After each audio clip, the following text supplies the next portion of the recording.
بسم اللہ الرحمن الرحیم نحمد و نصلی علی رسول الکریم۔ میرے عزیز ہم وطنوں، السلام علیکم۔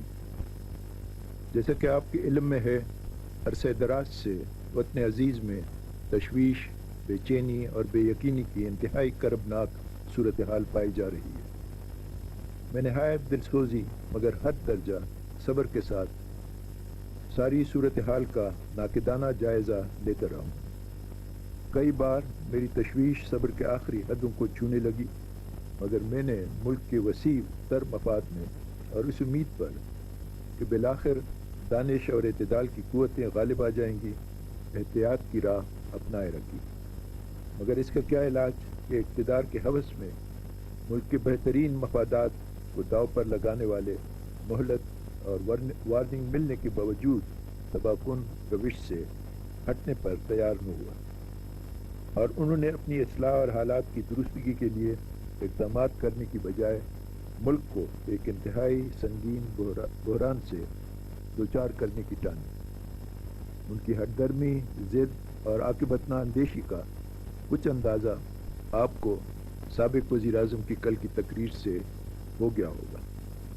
یہ تقریر کرتے وقت اگر ایک طرف انہوں نے اپنی حکومت کی سیاہکاریوں پر پردہ ڈالنے کی کوشش کی، تو دوسری طرف ملک آئین، پاکستان کے اعلیٰ ترین آئینی عہدے، وطن عزیز کی سالمیت اور مملکت خداداد کے وقار، نیک نامی اور ناموس کی دجیاں بکیرنے کی بھی جسارت کی۔ بات اگر میری ذات پر تنقید کی ہوتی تو کوئی بات نہیں، کہ کوئی انسان خواہ وہ کتنے ہی بڑے عہدے پر فائز کیوں نہ ہو، تنقید سے ہرگز بالاتر نہیں۔ لیکن سابقہ وزیر اعظم نے تو اپنی تقریر کے ذریعے ان تمام آئینی بنیادوں پر ضرب لگانے کی کوشش کی جن پر وفاق پاکستان اور ہماری نوخیز جمہوریت کا ڈھانچہ استوار ہوا ہے۔ میں اب مزید خاموش تماشائی بن کر نہیں بیٹھ سکتا۔ اگر میں نے اب بھی قوم کو اعتماد میں نہ لیا تو میں اپنے حلف سے انحراف اور عوام سے بے وفائی کا مجرم ہوں گا۔ میں کسی بھی مصلحت کے تحت اتنے بڑے جرم کا ارتکاب نہیں کر سکتا۔ اپنے عزیز جان وطن اور اپنی پیاری قوم کو آلام و مصائب و ناگفتبے دشواریوں کے گرداب سے نکالنا میرا منصبی فرض ہے۔ مفاد پرستی تنقید اور عوام دوستی کے جھوٹے دعوے داروں کے الزام تراشیاں مجھے اپنے فرض کی ادائیگی سے باز نہیں رکھ سکتی۔ میں نے نصف صدی پر محیط قومی خدمت کی زندگی میں کبھی کسی مصلحت، ذاتی مفاد اور ابن الوقتی کو اپنے فیصلوں پر اثر انداز نہیں ہونے دیا۔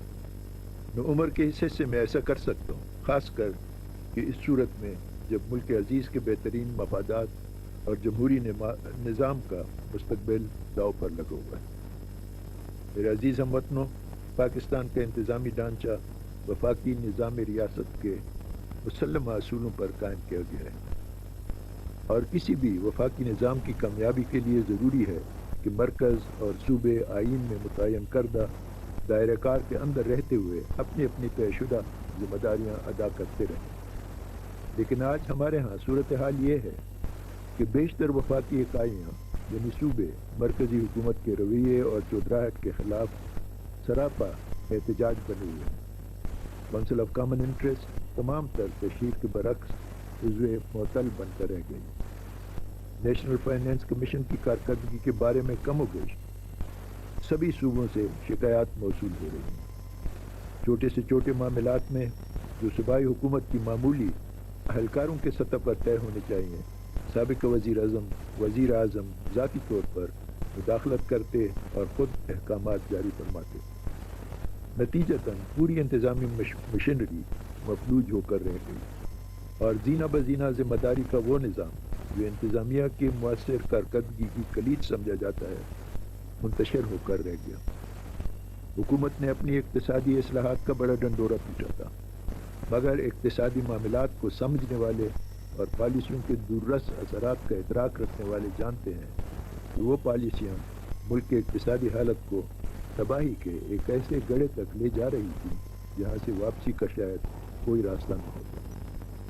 دولت چند خاندانوں کے ہاتھوں میں مرکوز ہوتی جا رہی تھی، ملک کی پیداواری وسائل پر چند من پسندوں کی اجارہ داری قائم کی جا رہی تھی۔ امیر کو امیر تر بنانے کے خبر میں بڑی بے رحمی کے ساتھ یہ بات بلائی جا رہی تھی کہ غریب غریب سے غریب تر ہوتا چلا جا رہا ہے۔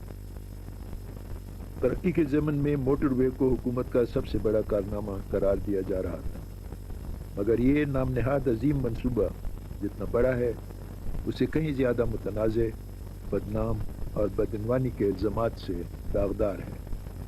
بیرونی سرمایہ کاری کا بھی بڑا چرچا رہا، مگر حقیقت یہ ہے کہ کثیر صرفے سے منعقد کی جانے والی کانفرنسوں اور جھوٹے دعووں کے بالکل برعکس 2.5 سال سے ملک میں بیرونی سرمایہ کاری کی حقیقی شرح کچھ نہ ہونے کے برابر ہے۔ نجکاری کی پالیسی کو ایک انقلاب افرین تصور کے طور پر پیش کیا گیا۔ پرائیویٹ سیکٹر کی حوصلہ افزائی یقیناً ایک اچھا قدم ہے، مگر مکمل طور پر پادر پیدر آزاد معیشت ترقی کا نہیں، تباہی کا راستہ ہے۔ یہی وجہ ہے کہ ان ملکوں میں بھی جو آزاد معیشت کے چیمپئن سمجھے جاتے ہیں، اب پرائیویٹ سیکٹر کے ساتھ پبلک سیکٹر کو بھی مضبوط کرنے کا رجحان فروغ پا رہا ہے۔ برطانیہ تو اس نظریے کا علمبردار تھا ہی، امریکہ کا حالیہ الیکشن بھی اس نعرے پر جیتا گیا۔ لیکن سابقہ حکومت کے اقتصادی پنڈتوں کا تو باوا آدم ہی نرالا تھا۔ وہ ٹیلی فون اور ریلوے جیسے حساس محکموں، سیمنٹ اور گھی جیسے عام آدمی کی ضرورت کے اشیاء کے کارخانوں، اور پی آئی اے اور وابڈا جیسے اداروں پر بھی جو ملک کی معیشت میں ریڑھ کی ہڈی کا درجہ رکھتے ہیں، ہاتھ صاف کرنے کے منصوبہ بنا رہے تھے۔ نیشنل شپنگ کارپوریشن جیسا قومی اہمیت کا ادارہ بھی اس دست برد سے محفوظ نہیں رہا، اور اس کی آمدنی کا بہت قلیل حصہ سرکاری خزانے میں پہنچنے لگا۔ اس بے تدبیری، اندھا دھند عقبہ پروری اور ابر نظر افراد کو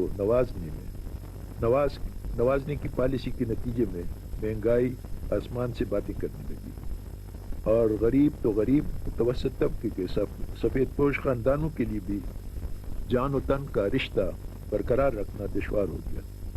بعزت روزگار اور ملازمتوں کا حصول اتنا مشکل بنا دیا گیا کہ ایم اے پاس نوجوان اپنی عزت نفس کو قربان کر کے ٹیکسی ڈرائیور بننے پہ مجبور ہو گئے۔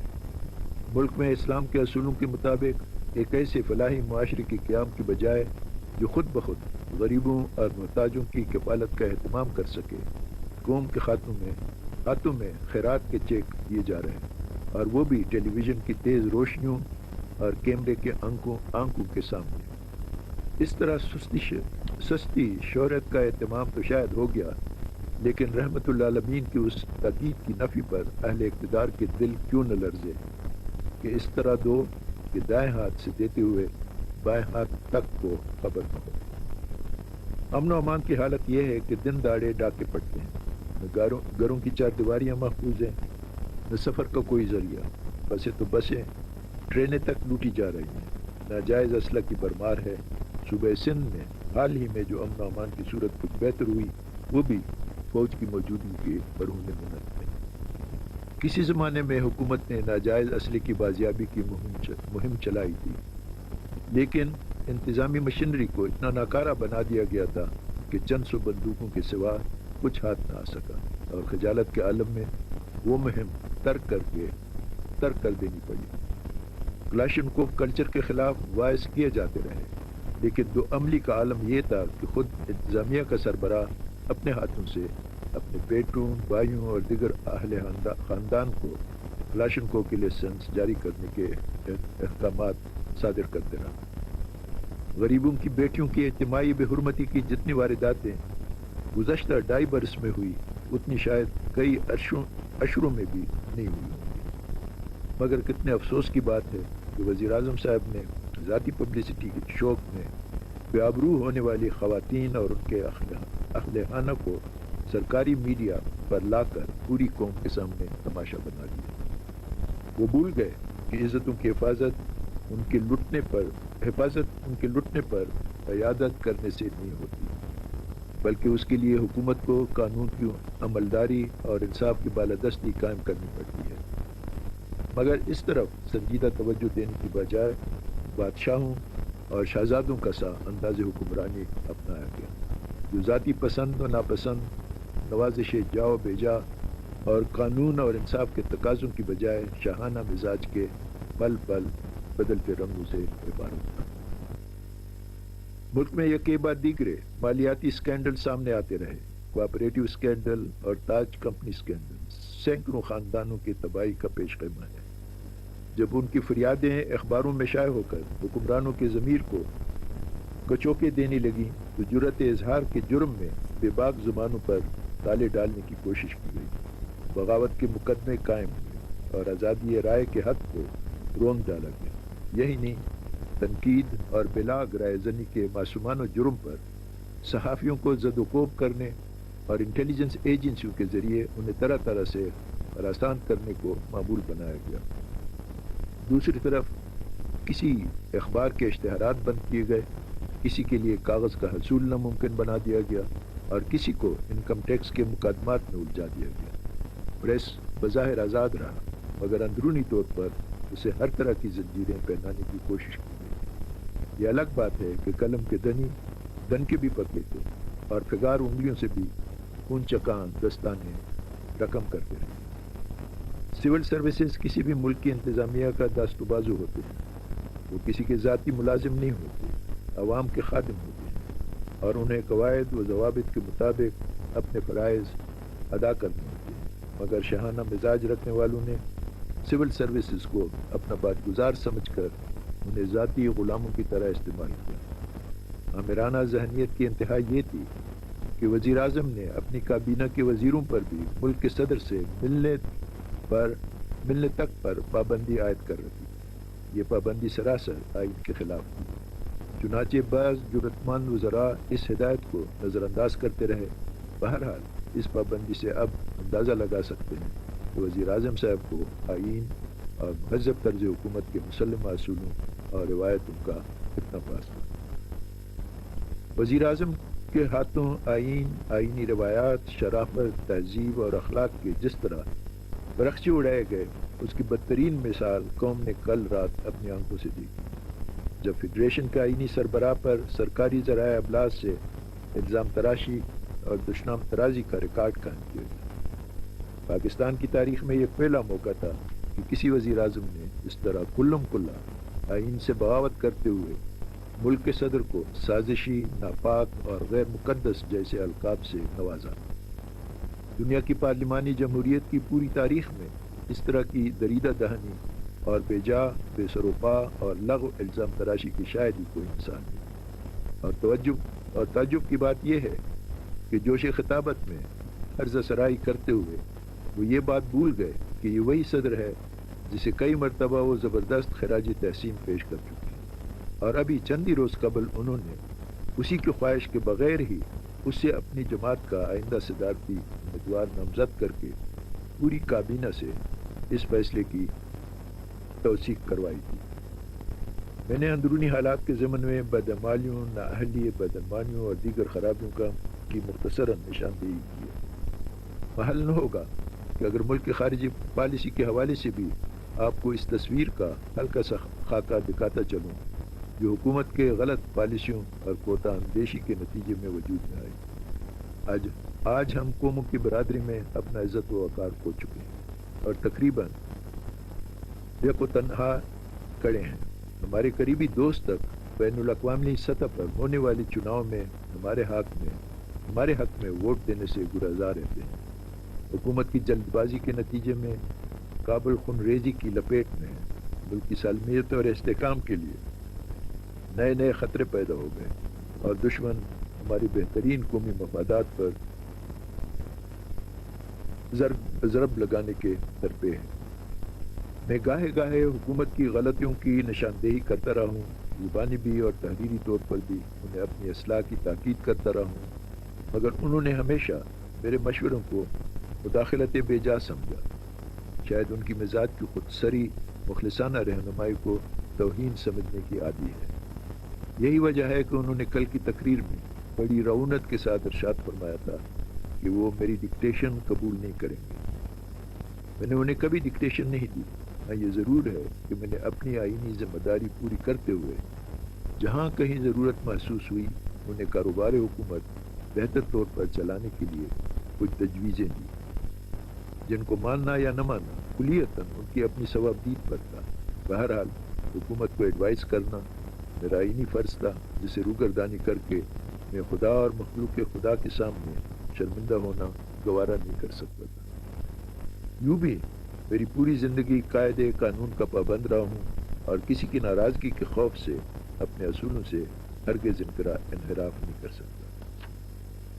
آپ ہی بتائیے کہ اگر میں پاک فوج کے مرحوم سپہ سالار کی مظلوم اور غمزدہ بیوہ کے اس کلم کلہ بیان پر، جس میں انہوں نے بعض افراد پر نام لے کر ملوث ہونے کا الزام عائد کیا تھا، حکومت کو مناسب کارروائی کرنے کو کہتا ہوں، تو کیا اسے سرکاری کاموں میں مداخلت کہا جا سکتا ہے؟ اگر ایک طرف میرا اخلاقی اور دینی فرض ہے، تو دوسری طرف میری آئینی ذمہ داری بھی ہے کہ مظلوموں کی دادرسی کا اہتمام کروں۔ بہرحال یہ باتیں ان لوگوں کو کی سمجھ میں کیسے آ سکتی ہیں جو ہر شے کو اپنے مخصوص مفادات کے ترازوں میں تولنے کے عادی ہیں۔ اس طرح کے کئی مخلصانہ اور صاحب مشوروں پر وزیر اعظم کی برہمی میرے اور ان کے تعلقات میں بتدریج در آنے والی تلخی کا محض پس منظر ہے۔ میں اب اہل وطن سے یہ بات نہیں چھپاؤں گا کہ مجھ سے وزیر اعظم صاحب کی خفگی اور ناراضگی کا فیصلہ کن باب اس وقت شروع ہوا جب میں نے اپنے آئینی اختیارات کو بروئے کار لاتے ہوئے پاک فوج کے قابل فخر اور ہونہار فرزند کو chief of the army staff مقرر کیا، اور یہ پہلا موقع نہیں تھا۔